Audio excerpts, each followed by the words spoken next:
ครับพี่น้องมาเบิ่งอีกตั้งแต่เที่ยงคืน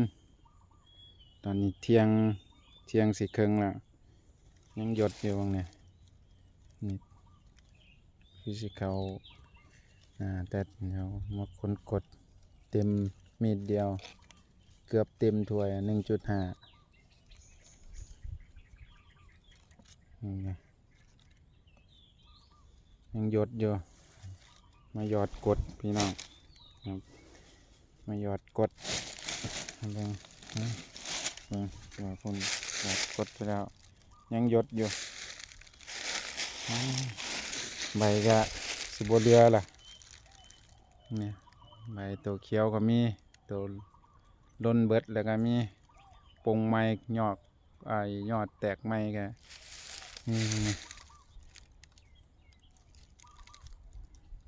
ใบล้นเมิดแล้วเนี่ยบดเรือใบได้บางต้นก็ยอดไม้ปงแล้วแตกแล้ว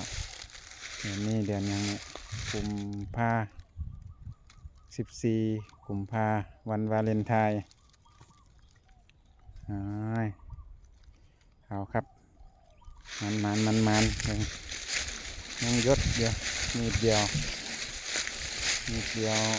ชื่นใจครับพี่น้องหยดกดไปเลยยังยดอยู่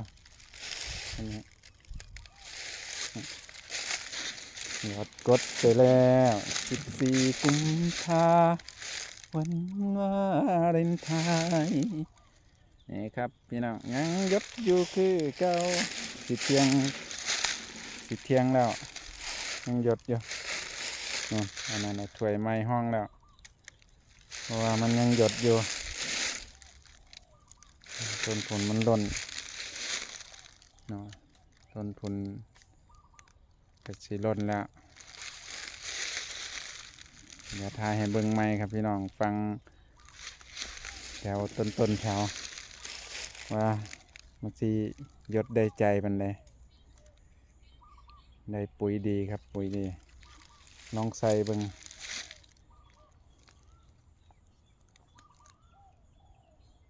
สำนี้แหละครับพี่น้อง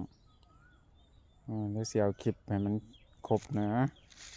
ครบ3 นาทีหรอดลง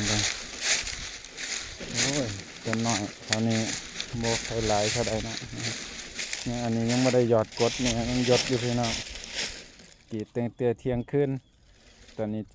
เที่ยงเว้นแหละเที่ยง4 ครึ่งแหละอันนี้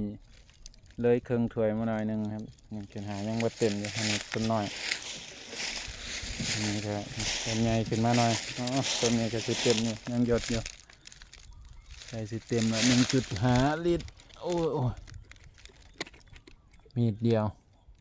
ห่วงมันสิล้นบ่มันเนี่ยเดี๋ยวมาหยอดกดไล่หยอดกด